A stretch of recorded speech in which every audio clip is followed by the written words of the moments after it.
And Whoa Trophy Kids presented by Bad News Media. As always, I am your host, Nate, back for another college football preview. Today we are talking ACC, just like the Big 12, and we're going to do with the SEC, Big 10, and I've done in the past. I'm going to cover the vast majority of teams in this conference, but there are a handful that are going to get left off. If you are a supporter of that team and you like and support our show, I want to honor that.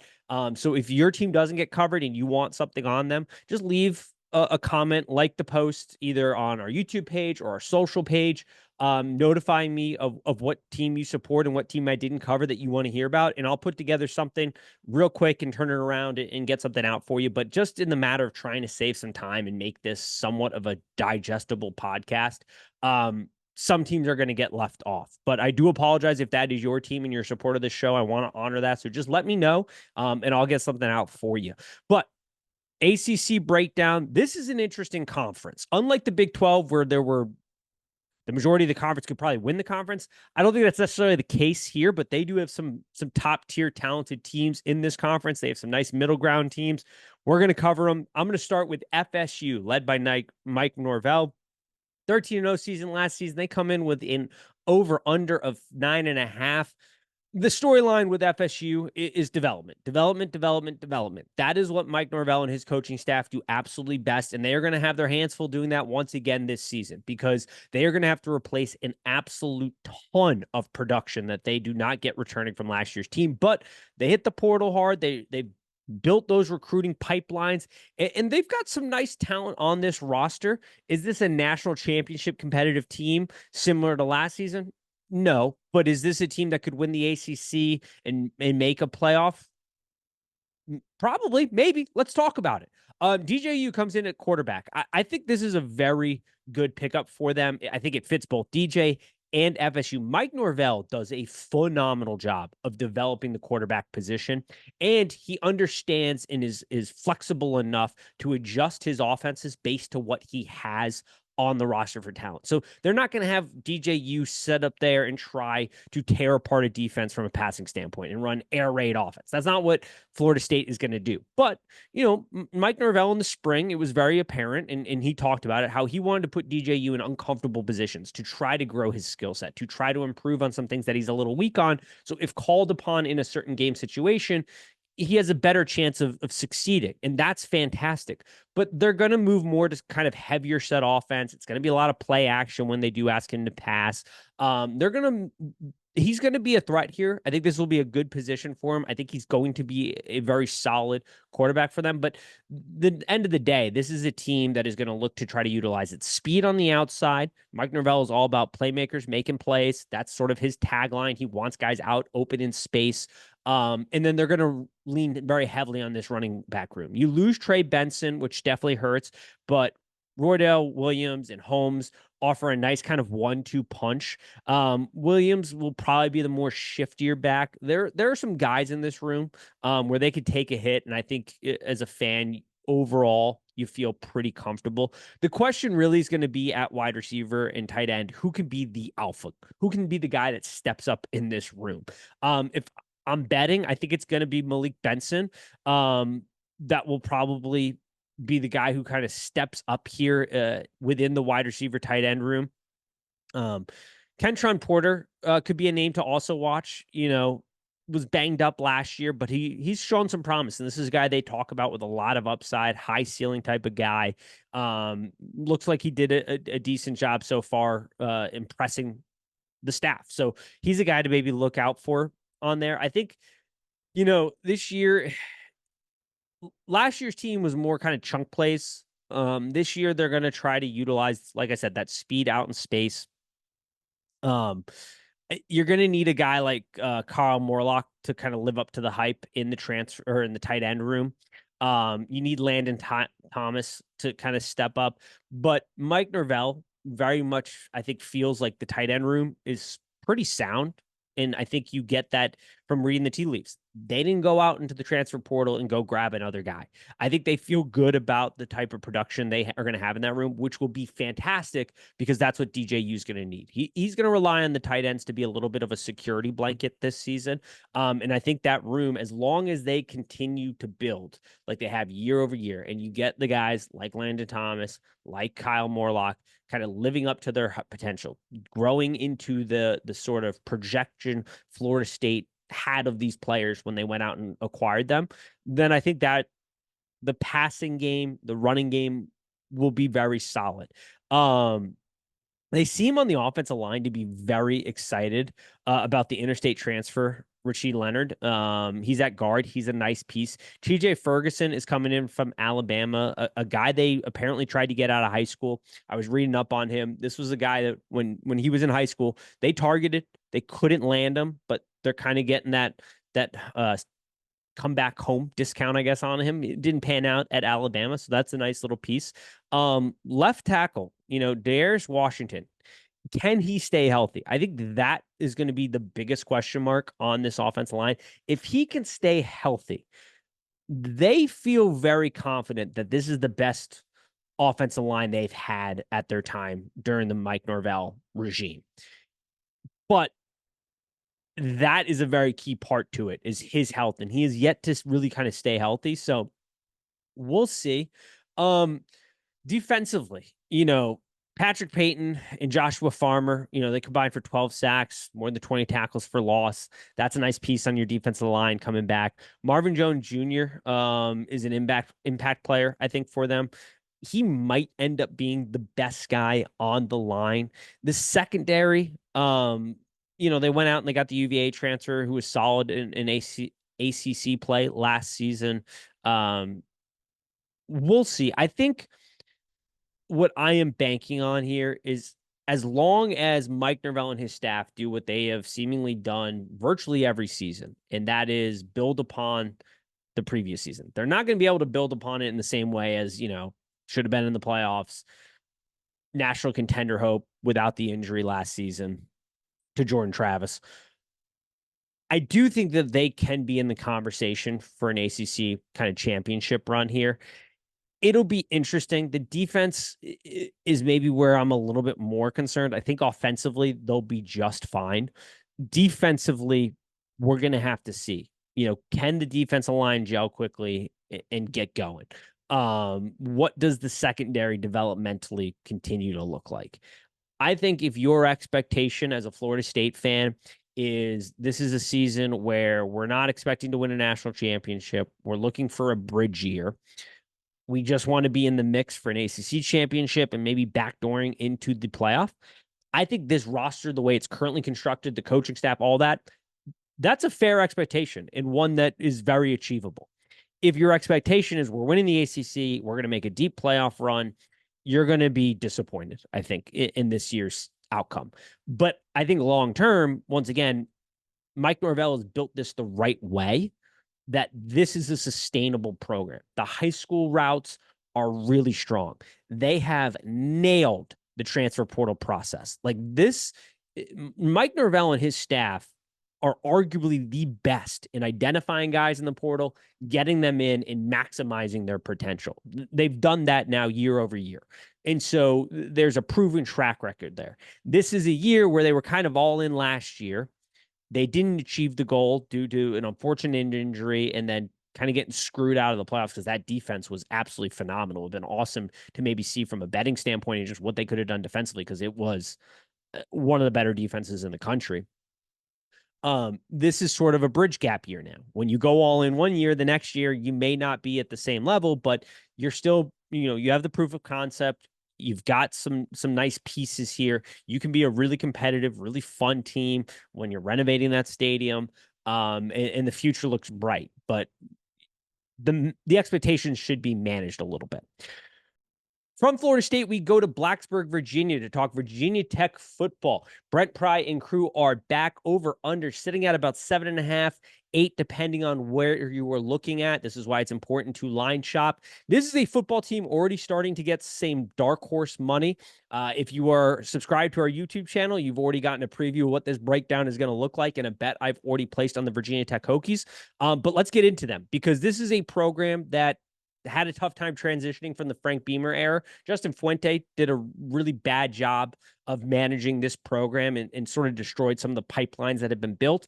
But Brent Pry has built those back. The foundation is set. And I think Virginia Tech Hokie fans should be optimistic about the future. But let's talk this season specifically, and it has to start with the biggest key acquisition in a team that is returning, it seems like, everybody.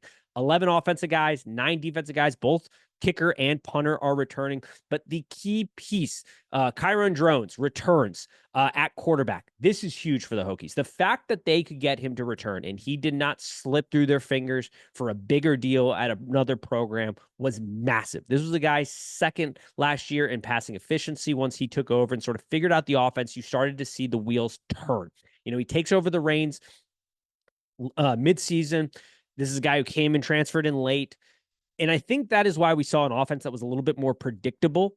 I don't expect that to be the case at all this year. Offensive coordinator Tyler Bowen comes from the Doug Peterson tree. Doug Peterson is a very creative offensive mind. I think we're going to start to see a lot more creativity from an offensive play calling standpoint this season. Now that you have another year in the system, you have all this returning production. Where we're going to need Drones, if you're a Virginia Tech fan, to be better at is that deep ball passing. Passing the ball, to the sticks or beyond is something that he's got to improve this offseason, because he's an absolute force getting downhill on you. He adds that extra man advantage in the box. This is a running back room that I'm really high on. I'm going to talk about them in a little bit here specifically. But so when teams are loading the box, there's a ton of talent outside. They have to be able to take advantage of that. They have to be able to push the ball down the field. I am projecting that he's going to make that jump. I think he is the name to know nationally. Like Drones, if you don't know the name now, Virginia Tech quarterback, you need to know it, because he is going to be sort of that next grouping pairing of quarterbacks that we're talking about from a national standpoint in the years to come. And I think it starts this year, really. O-line. The big key here too, and this is another reason I think that they struggled a little bit offensively. You had 2 redshirt freshmen starting on the left side of the line. Both left tackle and left guard were redshirt freshmen. They're back. They've sort of summed up that offensive line as what they are hoping to be a bit of a strong point. It won't be their strongest point on offense. That's going to be, I think, the wide receiver room. The running back room is definitely a dark horse for that. But wide receiver room, how can you not be excited? You get Lane back. He's the biggest name in the bunch. 41 receptions last year, 13.1 yards per reception, 6 touchdowns. Full complement of wide receivers are back. Ali Jennings is returning. He had a season-ending injury in week 2. He's going to be a name to watch in this wide receiver room. Felton's a really nice piece. Like, they have a very talented, just from a national standpoint, room. I think it's the best room for this team this year is their wide receiver room, but just nationally, there's a whole lot of football teams that wish they had the kind of talent that the Virginia Tech Hokies possess in this wide receiver room. Running back. I don't know if you all watched the spring game. I was blown away. I apologize if I mess up your last name here. Longtime listeners will know I am not the best with name pronunciations, but PJ Perilou, I believe, he's the small, shifty back, jumped off the television in the spring game, and he's like their 3rd, 4th best guy in this rotation. So you get senior Tuden back, Thomas Redshirt Jr. are kind of be on the top of the depth chart. Really solid backs, nice 1-2 punch. They've got about 4 guys in this running back room that could give you a go at it. And so offensively, I think optimism is sky high as long as Drones can take that next step forward and continue to progress his game. He can become a little bit more accurate. He cleans up some of the footwork and lower body mechanics a little bit. We know he's a threat in the run game. You have all these weapons. The offensive line still needs to gel and show proof of concept, but you look at all the guys that are returning there, things start to look very optimistic for them. You flip the side to the defensive side of the football. And while things sort of during the Justin Fuente era got away from what we viewed as a strong point for Virginia Tech football, when you thought Virginia Tech football under Bud Foster, you thought hard-nosed, lunch pail football was the, before the what was it? The turnover chain, you had the lunchbox in Blacksburg. Defensive line is where they're going to need to step up, I think, the most. But they went out and they really improved their defensive line and in the trenches, which was much needed. Plebes, highest rated Duke defender last season, one of the best transfer portal guys out there. They go ahead and land him. You got Powell Ryland, who can kind of hold down the edge. I think Copeland is going to be a little bit of a standout for them too. Depth could be a problem for them. It's also why in the linebacker room, they had to go out and get Bloomfield from Middle Tennessee. He looked good in the spring game. They're going to rely on him very heavily. You're going to need Lawson to sort of step up in that linebacker room as well. Secondary, though, they're strong at. This is becoming the new kind of, they're going to start to be in the running for DBU here. And if they keep up kind of the production they've been putting out year over year in Virginia Tech, you've got Strong and Delaney, who are fantastic corners. You feel really good about putting those guys on islands and being just fine. It allows flexibility from a defensive standpoint. Look, folks, I am very high on Virginia Tech. If you're subscribed to the YouTube page, you already know this. I took the over at 7.5. I do buy the hype as a dark horse ACC championship caliber team here. It is going to rely once again on drones to make that next step, but I think I feel good about that projection because I feel good about the offense being more dynamic this year. I feel like the playbook's going to be able to open up a little bit more because he's familiar with it. He's going to have a little bit more stability at offensive line. You have all these weapons in the wide receiver room. The running back room offers some lightning and thunder type approaches. It's just, this offense is going to be really exciting. The defense, as long as they could get a little bit of injury luck here and they don't get too banged up, there's enough frontline talent to get them over the finish line. You look at the schedule. I'm a buyer in Virginia Tech football this season, folks. A big buyer. I love the hype for Virginia Tech football. Clemson, Dabo Swinney coming in this year. We got Garrett Riley at OC, the highest paid coordinator. Wes Goodwin at DC last year, 9-4. First time they haven't won 10 games in 12 seasons. Clemson has become a cornerstone program, one of the best in the business. They're over-under set at 9.5. A lot has been made about the demise of Dabo Swinney and Clemson due to the transfer portal issues and just the failure to adapt to the current state of affairs in college football. And while it is definitely silly, they could have really used some help last season in the transfer portal. I do think long-term Dabo is going to look like a genius here. And his program is built for the long term here. It's going to continue. I think the way college football is headed, he's going to come out right, and he's going to be in the best position to capitalize on the new landscape I think we're going to be seeing here just shortly when we start putting these guys on a payroll from a university standpoint. But let's dive into it a little bit more. Look, quarterback, you got to get the idea that Trevor Lawrence or Watson are walking through those doors anymore. They're not. Cade Klubnik is a guy that I have not been particularly high on. I know Clemson fans were really excited about him because of the early prospect that he was, but he just seems to not. And this is kind of where you wish Dabo had sort of taken advantage of the transfer portal and bring in another guy. But Dabo runs this like a family, and he runs it from a developmental standpoint. And he believes in kind of identifying guys that are going to buy into the program and believe the program is bigger than one individual player. And that's sort of why he stuck it out with Cade Klubnik. He's got to get better. The spring game did not look good for a guy who's been in a system that long. And you're relying on to be your quarterback. We'll see. I don't have a ton of faith in him, but what I do have a faith in is the upgrade in weapons, which may help balance this out. Phil Maffa is a bell cow back for them in the running back room. You're going to be hard pressed to find a better running back in the ACC. There's a handful out there, but he is right up there towards the top. Depth will be an interesting concern here. Can they find a number 2 back to kind of take a little bit of the load off of him? I think is the question. The wide receiver room. This is something we talked about last season. The Clemson had failed to recruit and to develop the wide receiver room like they historically had, because Clemson historically has had fantastic production out of their wide receiver room. That is definitely the case this year, I think. I mean, this wide receiver, and they dealt with injuries last season, but this wide receiver room, they built back stronger. My goodness. They've got these two young kids coming in, TJ Moore and Brian Wesco. Brian Wesco, they are talking as if he is going to be DeAndre Hopkins reincarnated. You got TJ Moore, who in that Army high school All-American game was arguably the best player on the field. Like, he looked to be the best guy on the field during that game.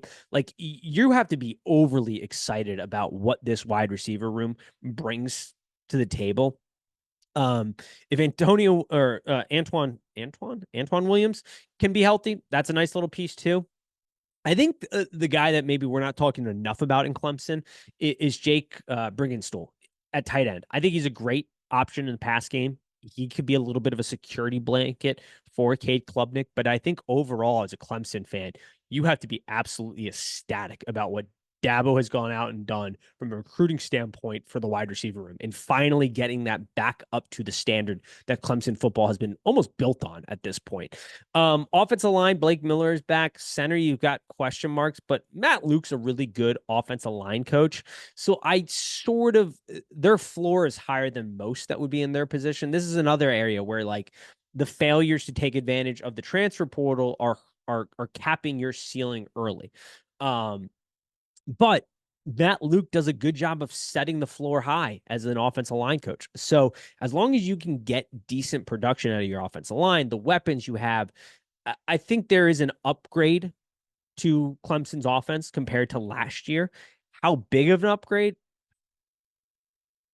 I don't know. You're really going to have to hope that these weapons can carry Cade Klubnik, I think. They're going to be a run-heavy team, but then when they do open up the pass, you just have to hope he reads it right and gets the ball out on time, because if you get it to the weapons, they'll do the rest of the job for you. Like, that's the kind of guys they have here. The quarterback doesn't have to be overly fantastic with the weapons they offer. It's just, can he read the defense right and get the ball out of time? And that could, we'll see, be a big ask maybe. Defensively, Barrett Carter's back. I mean, just a huge retention piece. You get RJ Mickens back as well. I mean, those are two massive pieces for this Clemson defense. Clemson, I was concerned about the fall off of the Clemson defense there. Wes Goodwin seems to be doing a good job of being a stabilizing force for this program. And making sure that the defense doesn't sort of have that massive fall off. It's incredibly talented still. They develop a lot of guys. But I do think it'll be a slight downgrade from last year. Like I said, Barrett Carter in the linebacker room returning is massive for them. Sammy Brown, they believe, is the absolute future for this program. You've got TJ Parker and Peter Woods, who were massive hits for them in the secondary. Like, those are two young guys, or not secondary, defensive line. My goodness. They have two guys in the secondary, Shelton Lewis and Terrell, who were big hits. But TJ Parker and Peter Woods seem to be legit pieces for them. DBs, you have 4 returning freshmen, like I kind of got mixed up there a little bit. Shelton Lewis and Terrell, massive hits for them. Like, that's going to be big. Safety Cleo Barnes, big freshman season, going to be paired with RJ again. Outside of that pairing, I'm not overly excited about the depth here. So you got to hope for a little injury luck. We'll see. I think you give a slight benefit of the doubt to Clemson as a whole to be able to develop talent, but how quickly can they get acclimated and play as a unit will be massive. As far as the State of the Union for Clemson, I've sort of gave it up front. Dabo's unwillingness to take advantage of the transfer portal is setting their ceiling lower. It's an iron dome. It's set lower. But because of how he runs this program, because of the development they have, because of the long-term outlook they have, their floor is much higher than other programs. Long-term, like I said, I think Dabo is going to be fine. I think we're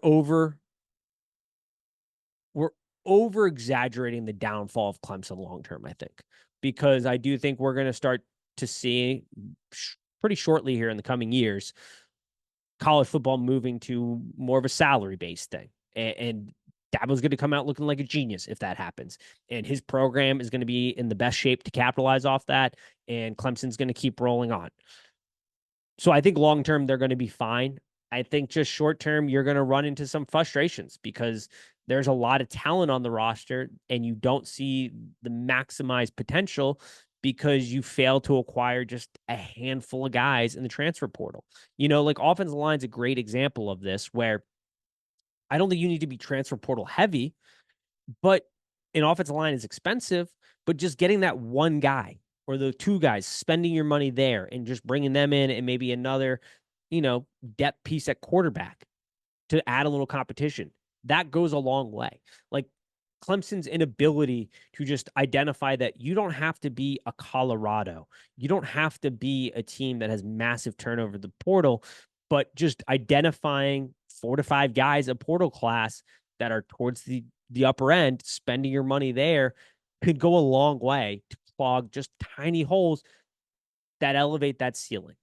And Dabo's refusal to do that just lowers their ceiling a little bit. But the floor is super high for a Clemson team, as always. I'm going to include Notre Dame in this, even though they're independent. They're basically in the ACC. 10-3 last season. Win total is 10.5. Marcus Freeman. This is a big prove it year, man. This is the year. The schedule kicks off with Texas A&M, which is tough. But then it's pretty nice after that. Like FSU's in November at home.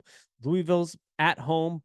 Both Army and Navy. Like it's a very nice schedule for Notre Dame, but it does start off tough. The wide receiver last room was a tough watch. So they decided to bring in some experience.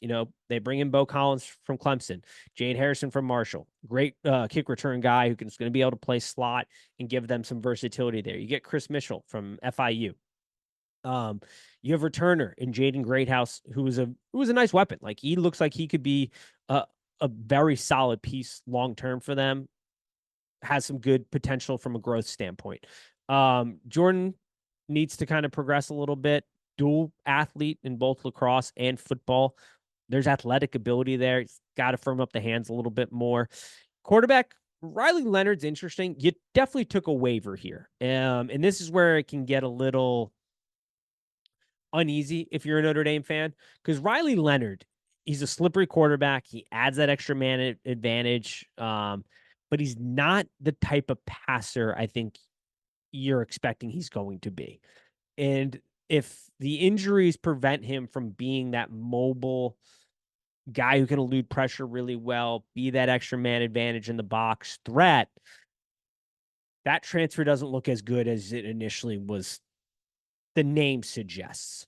Offensive line, right tackle still up in the air, I think, but you've got 3 guards that are all pretty solid. The interior part of your line is going to be good.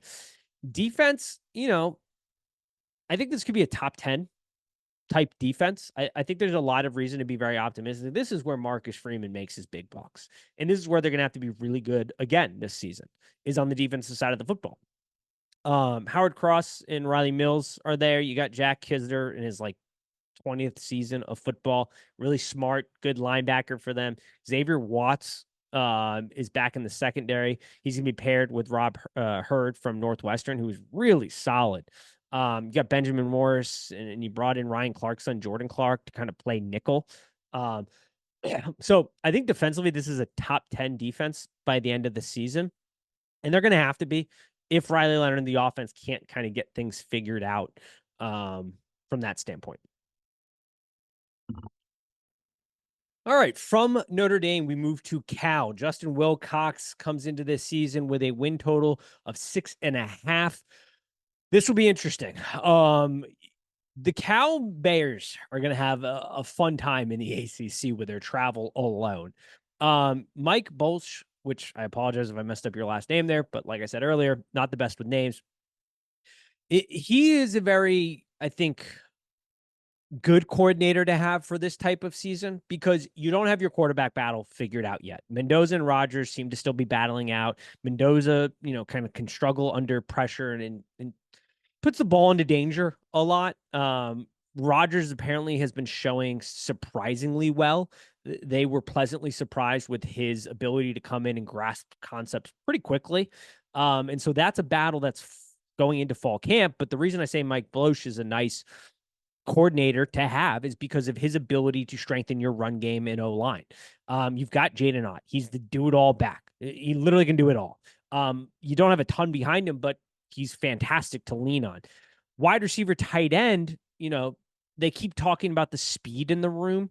So we'll see how that translates if they can get a quarterback that can actually help utilize that speed. You get guys through the portal like Mayweather from Notre Dame. He's coming back home. That might be a nice transition. He didn't seem to work out too well at Notre Dame. Some of that could have been mental. Some of that could have been homesick. He just never really got his footing under him. So maybe coming back to California will be good for him. Utah transfer, Mikey Matthews is a nice piece. Then you get this Grays kid out of Ohio State. Then you get this Grays kid from Ohio State, which, look, anytime you can pick up sort of the leftovers of Ohio State's wide receiver room, you're in a good spot because, and this is where programs like the Cows of the world really benefit from using the transfer portal, because there are guys who are talented and have high upside potential who go to these programs like in Ohio State where the wide receiver room is just loaded from top to bottom, and they have a hard time getting onto the field, but they get that kind of adjustment period. They get the benefit of that year in that program developing their skills and their bodies. And then they go to a program like Cal where they can be set up for some success. So he'll be a name to kind of watch out for. The offensive line, this is the spot that they feel pretty decent about. Like, they think they have depth here. And I'm going to lead on them because I do like Bloch as an offensive line coach and offensive line evaluator. At right tackle, it's TJ Sessions. And Valkina, I can't pronounce that name. I apologize right off the rip. At guard, you're bringing in 4 transfers. Will McDonald from Coastal has a lot of snaps under his belt. Nick Morrow is kind of been the talk around campus. He put on 50 pounds and a good 50 pounds too. Like, this isn't just he put on bad weight. This is apparently putting on some good 50 pounds to be able to play left tackle, which, woof, he's apparently looking very nice for the Cal Bears. Defensively, defensive line, Ricky Corn, big man, 6'4", 335. You got David Reese. He returns, 6.5 sacks, 20 tackles. That'll be nice. Uvalde returns. Cade Uvalde. I apologize, folks. I'm bad with the names, but Cade, he's a Pac-12 Defensive Freshman of the Year, according to the league's coaches. So he's a nice piece to return. I think Cal is in a decent spot. Like, their 6.5 win total feels a little too spot on. So I'm not really doing anything from that perspective. I think this is a team that could 6 games. I don't love betting the over to try to get to 7 here, but 6 feels pretty doable. And I think that's a relatively good season. They get a nice intro into the ACC this season. Their schedule is not overly difficult, which is nice. Like, you do have Auburn, which stinks. You got to go to Auburn on the road. But as far as ACC, you go to Florida State, and then you got Miami. After that, it's Pitt, NC State, Oregon State, Wake Forest, Syracuse, Stanford, SMU. You got UC Davis to start off the season. Like, 6 wins feels sort of doable. If they can hang in that range this season and get to a bowl, I think they're in good company. All right. So from Cal, we are going to Georgia Tech. This schedule is a bear of a schedule. Brent Key, though, performed beautifully last season as the head coach of Georgia Tech. Win total set at 5.5. Haynes King is back, which is huge for them. He offers that dual threat ability, which is going to be massive to try to help aid this offensive line for Georgia Tech. Offensively, this is going to be an offensive-minded football team. Jamal Haynes, 100K rushing season last season. He's a converted wide receiver. Nice surprise. Eric Singleton was a pleasant surprise at wide receiver as a freshman. You get Malik Rutherford, sure-handed guy. But outside of that, not a ton in the wide receiver room. You're going to have to hope somebody can step up behind them and develop. Offensive line, like Brent Key, was a very successful offensive line coach under Saban. He's going to need this offensive line to be better than the sums of its parts. The mobile QB aspect is certainly going to help. King does a great job avoiding the rush. Defensively, they like Kevin Harris at end. Kyle Efford is back. He led the team in tackles last season. Jalen King is gone, which is a huge piece to miss in the secondary. I think this year, unfortunately, this is a football team that if the schedule wasn't set up the way it was, they could maybe look to duplicate the success of last season. But this is a tougher schedule. You've got to hope that King continues to take that next development. The offensive line can be better than the whole of its parts. I think overall, this is a football team that is going to struggle in the win-loss column, but is going to be better than their record, short of a flex, I think. And it's a tough job, but I don't think you lose your mind over this season. I think you enjoyed what you had last season. The pleasant surprise that is, you kind of continue to see what this program is building towards in the future. But overall, not overly optimistic for Georgia Tech this season. Louisville, though, a team that made it to the the ACC championship game. Jeff Brom is back. Brian Brom at OC. Ron English at DC. Over under set at 8.5. They've got a tougher schedule than the last season. That is for sure. Not a ton of starting production back on the offensive side of the ball. Tyler Sow is an interesting case at quarterback because if he can stay healthy, this is a really nice get. The problem is he's injury prone and he has not been able to stay healthy. And if he can't go, this could be a long season for Louisville. Excuse me, take a glass of water there. Your running backs, you lose your top two guys. Don't know if they can kind of get that production out of this group again. Losing Penny Boone is a tough loss. I would have felt a lot better about this group had he stayed. But I think they'll be okay here. The wide receiver tight end room is an interesting room that's developing. Chris Bell seems to be the guy. Like, he seems to be the alpha in that room. He seems to be their go-to guy. Lacey from South Alabama is a nice piece. Ja'Cory Brooks from Bama. The tight end room is absolutely loaded. Redmond, Mark Redmond, Brom thinks could be the best tight end in the country when it's all said and done this season. So that is high praise. And I don't necessarily disagree with him when you pop on that tape. Like, he's certainly got the tool set to do that. Johnson has really developed physically. They're very excited for him. Like, Brom really loves this room, and Brom plays favorites offensively. Like, they will keep going to certain guys. I think that offensively, even though the production is not returning to the same level that you would like it to be from an offensive or from a running back standpoint and from a quarterback, there's a question around health. Jeff Brom, we know I've been high on him ever since we started this show years ago. He's a giant killer. He's one of the best coaches in the country. He does a fantastic job scheming things up, being creative offensively, getting the ball into the hands of his playmakers. He's got playmakers in the wide receiver tight end room. We'll see what the running back room develops into. Health is key at quarterback. It's a really tough schedule, which is going to be tough, but they got playmakers.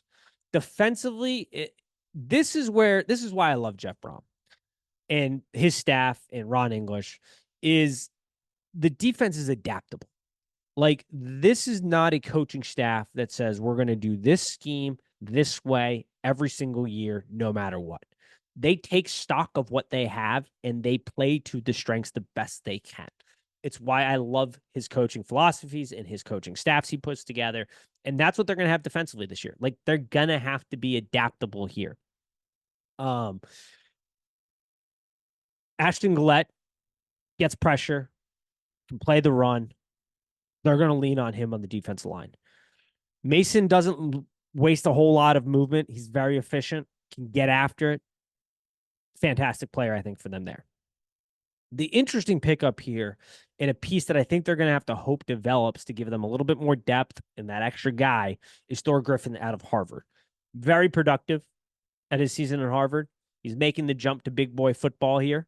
Let's see if he can do it. But he's a piece, I think, if you're a Louisville fan, look out for. If he develops well and comes on early, the defensive line could look a lot better than I think you thought going into the season. which will be interesting. TJ Quinn is a nice piece at linebacker. I'm not sure if they have anything else in that room. Somebody has to step up here. Somebody has to add to the production here. It can't just be TJ Quinn. If it is, this is going to be a massive liability for them. Secondary, Quinton Riley, fantastic in coverage. He's not afraid to come up to and make a tackle, which is really nice to have in a corner. Corey Thornton comes in from UCF, was really solid for them last season. Devin Neal at safety is a really nice piece. Like, excuse me, I feel pretty good about the secondary. It's really, can the linebacker room get another guy to step up and be a running mate with TJ Quinn? And can the defensive line have a little depth and have some guys that they're relying on from the transfer portal, like the Thor Griffs of the world, step in and be productive and be solid for them? Doesn't have to be great, just has to be solid. You also got AJ Vinatieri's kid kicking for you, so that's always fun. Louisville is going to be an interesting case study. They have a much tougher schedule this season. I really love Jeff Brom, so maybe that doesn't end up being the obstacle I think it's going to be. I am right now a little bit more bearish than I am bullish on this team because of quarterback health, because the schedule is a little tougher, because I don't know from a defensive line standpoint and linebacker what they're going to get. I like the secondary pieces. I like the wide receiver room. I love the tight end room. I think the running back room will be solid, just not maybe as productive as it was last season, which, hey, I think that's okay if you get extra production from a passing game. But they're a team I'm going to be more watching on a week-to-week basis. Jeff Brom is a giant killer, so we're going to pick and choose our spots here depending on how they pan out. But they're going to be a very interesting season. We're going to talk about them for sure on Trophy Kids on a week-to-week basis, not week-to-week basis, but here and there throughout the season, because there are going to be some opportunities to pick some spots with this team, I think, and win some money, hopefully. So take a quick sip of water there. All right. Miami Hurricanes. Oh, Mario Cristobal. What a train wreck he is. Over under 9.5. This team is all in this season. Mario Cristobal had a blank check, and he went out and made sure he spent that money. Bringing Cam Ward, who will be the highest paid college football player ever. Reports are in that he's going to make about $3.5 million this year. Is he worthy of being the highest paid quarterback ever? No. But based on this class and the quarterbacks around him, he's certainly towards the top of that table. And they needed a guy. I have some concerns. There's a reason he's still hanging around in college football. I think people are projecting him to be something that he may not be able to be. Didn't love the effort in that Stanford game. Kind of tough if you're one of the elite players getting top billing to have that showing. But hey, there is some upside to his game for sure. And getting that piece allowed them to go out and get guys like Martinez, who's really solid. And he has got Mark Fletcher, just an absolute bruiser of a back behind him. The wide receiver room, Xavier Restrepo, is absolutely electric. He's a fantastic slot guy. He's going to probably be his favorite target at the next level, depending on the team he goes to. If he finds right fit, will be a wildly productive player. Like, he's really, really good. Ray has some speed. Horton's 6'4". He's a nice piece. I think Horton's going to have to develop into their down the field threat. Like, who is going to be that guy overall? Offensive line, they've got these 2 5-star sophomores that are elevating the play. They go out and they get a guy like Zach Carpenter from Indiana, who is really a fantastic player for them.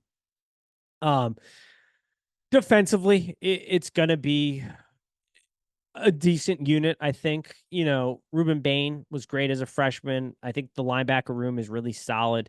Secondary lost both safeties, and they were sort of big erasers for that team last season, and they covered up a lot of flaws. But here's the deal, folks. This is a wildly talented team. They are the most expensive football team in the country, for sure. They beat Ohio State's price tag. Their problem is not talent. Their problem is they have an incompetent head coach. Mario Cristobal is not a good head coach. He's great at spending money. He is great at initially acquiring talent from a recruiting standpoint because he lies, he overspends, and he sort of will harass some people. There's a reason guys leave him in mass exoduses as soon as they can kind of get away from him. At Oregon, I think he had something like 55 blue chips, I think I heard, come in, and 30 of them left the program. 7 of the 10 blue chips in his first class gone. Like, this is a guy who does not develop talent well. His teams constantly underperform. He's a terrible in-game manager. The expectation, which I don't think is wrong, that they're all in this season. It's a wildly talented team. They should win the ACC and compete for a national championship. I think it's a fair expectation. They're not going to meet that. I'm telling you right now, that is not going to happen. Mario Cristobal is not that guy. Now, could they win 9 games, compete for the ACC championship, and make the playoffs? I think that might be fair. Like, I am not running to bet their team over here. I think 9 wins is going to be a struggle for them, and they got to get 10 to beat this win total. Getting under 9.5 is sort of where I would lean with this. I think there are going to be games that Mario just pisses away because he has shown an inability now, both at Oregon and Miami last season, just not being able to kneel the ball down to win games when coaching matters. I mean, that's all it is. Like, Miami has a blank check. They can spend as much as they want. They have the backing, the financial power to do that. He has married into a family of Miami royalty. That Florida game is arguably the most important game of Mario Cristobal's career. This season might be the most important season of Mario Cristobal's career. I would be hedging it. We'll just say that. I've got zero faith in this guy. I got zero faith in this program. Like I said, ultra talented. If he can somehow pull a rabbit out of a hat and become an actual good coach, which we've yet to see, and develop some talent that isn't the offensive line, I should add that. He does a great job of developing offensive line talent. The trenches they play well in. Just everywhere else they fail. And that's Mario Cristobal. So that's my take on Miami. Let's talk about a team that I actually like and a coaching staff I like. NC State. Dave Doeren, I mean, absolutely fantastic. One of the most underrated, underappreciated home fields in the ACC, I think, down there at NC State. They're over under sitting at 8.5. They bring in Grayson McCall, who was fantastic from like 2020 to 2022. Injuries started to pile up. The flaws in his game started to show. I don't think that particularly matters here because he's automatically an upgrade over Armstrong last season, who was dealing with some lingering health issues that forced him to not be the kind of guy that they thought they were going to be getting potentially. Grayson McCall's upside is definitely that they're going to be able to push the ball more here. And with the weapons they have, I think they feel really good about that. Grayson McCall, the reason he's a professional college football player at this point.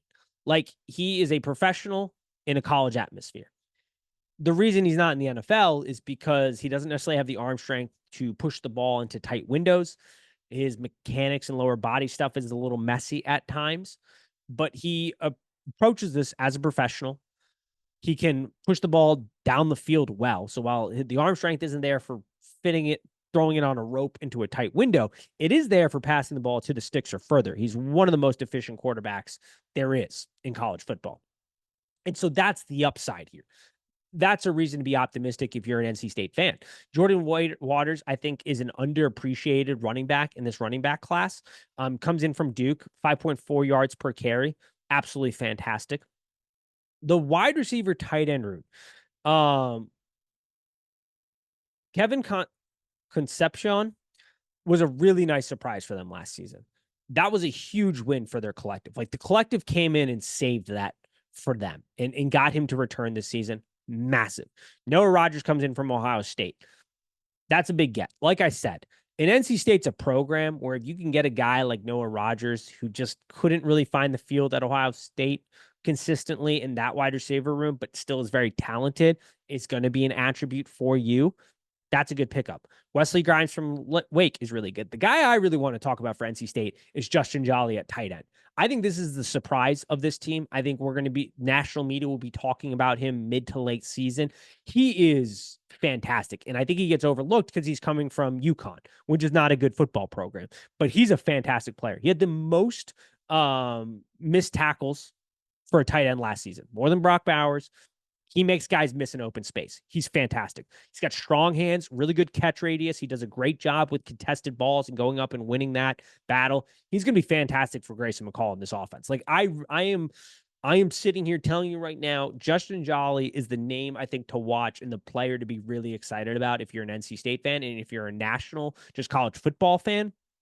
He's a guy that you could kind of start talking about to your friends, and then mid-season be like, see, I told you about this guy. He's that guy. Offensive line brings back 4 starters. Should be real solid here. Zach Carell comes in from Notre Dame to kind of round out the room and play center. Like, I feel good. Offensively, this is an upgraded team from last season. Like, I feel good about the NC State offense. Where I don't feel so good is the defense. But Tony Gibson, when you think of defensive coordinators in college football, is one of the more solid guys. Like, he's up there as one of the best defensive coordinators in the bunch. Like, he gets it. The reason I don't feel as good about this defense, take a little sip of water there, is because you lose Peyton Wilson, and that's massive production to try to replace, because he was their do-it-all back. He was their seeker at linebacker. Like, see ball, get ball. This dude erased so many errors from a defensive standpoint, was an absolute effort maniac, just flying around, changing games completely on his own. Peyton Wilson was a massive player for them. They need Caden Fordham to really step up in the linebacker room and have a massive year in order for this defense to really get going. Defensive line, I think they're hoping Brandon Cleveland can be the anchor and really step up. You've got Devin Van, who's a nice pass rusher on the edge, to lay that down. Secondary is interesting because you have Aiden White, who has not allowed a touchdown in 2 seasons, who is really fantastic and locked down. But his running mate on the other side is where this gets interesting. What can Brandon Crease, C-I-S-S-E? Sorry if I mispronounced that. What can he develop into? Because he's going to get picked on. Because teams are not going to go, if they have a choice, they're not going to try to throw to White. So they have to get him up and running, up in speed. He's got to be productive for them this season. He's sort of the question mark. Safety's unresolved heading into camp. But they feel like that competition is going to be really good and healthy for the team. So I think you give a little bit of the benefit to the doubt that Tony Gibson will figure it out, and they'll at least be solid. They might not be an elite unit, but they'll be solid. If Caden Fordham can really step up and have a nice year, if Brandon can be a good running mate to Aiden White, and you get a little line production here, NC State I'm actually high on overall. But the defensive question marks scare you a little. Dave Doran is just such a fantastic coach. NC State is just a really, I think they have a high upside potential here and a pretty high floor. It's just, can some important pieces come together defensively? And can Grayson McCall just be the guy they need him to be, to stay healthy, to push the ball down and take the shots when he has it. Don't put the ball into harm's way. Get the ball out quickly to your weapons and let them do their thing. This is a pretty nice football team heading into this season. UNC, man, Mac Brown, how many more years does he have left in him? The line is set at 7.5. Chip Lindsey's back at OC. Collins is at DC. You're going to have a downgrade at quarterback. Just simple as that. Drake May isn't walking through those doors. Amario Hampton is back, though. One of the best backs in the country. Wide receiver, tight end room. You got Jordan Shipp. He's probably their deep threat. J.J. Jones is back. You at least has Walker, but virtually everybody's back in this room. The offensive line, you only have one starter. And defense, I don't know if they can stop the run at all. Like, their secondary is definitely their anchor. It's their strongest point, but can they actually stop the run? Yet to be seen. This is a football team. They're UNC sort of turning into the Kentucky of the ACC, where, similar to Mark Stoops, the head coach of UNC's job is not to go out and win national championships. It's not to constantly be at the top of the table, the head of the table. It is to put an entertaining product on the field, not get embarrassed year in, year out, and give people something to do before basketball season. That's Mac Brown's job. That's UNC job. I wonder if he's still got the juice to do it. The recruiting is certainly trending downwards, which makes me believe, there are some recruits out there that are kind of waiting to see what this situation is going to develop into. If this is his last season, when will it be? But the job is simple. Just put an entertaining brand of football out on the field and get people to basketball season. I think they have a chance of doing that this season.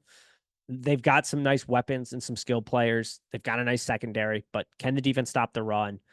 Can the quarterback play just be average? And I think you're looking pretty nice.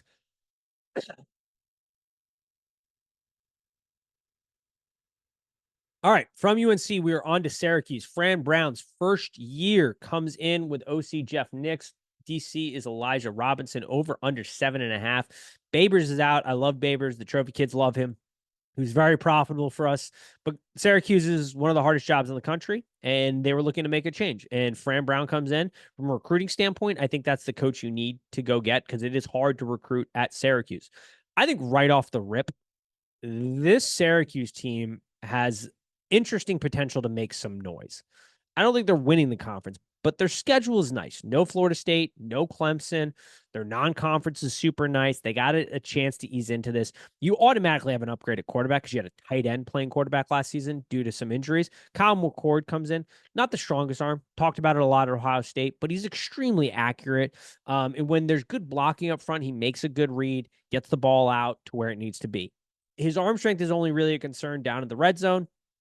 Or in the goal line, and trying to fit the ball into tight windows. I don't think he's going to have to do that a whole lot here at Syracuse, though, because you've got Allen back in the backfield. Does a great job working through contact. He just had 1,000 yards last year, and you have to remember, they didn't have a passing threat last season. They had a tight end playing quarterback, and he still was able to eclipse 1,000 yards rushing. Like, that's going to be fantastic to lean on. Get some play action going for Kyle McCord. Gatson, former all ACC tight end, is going to be really nice for them if he can return to that form. Piena is nice in the slot.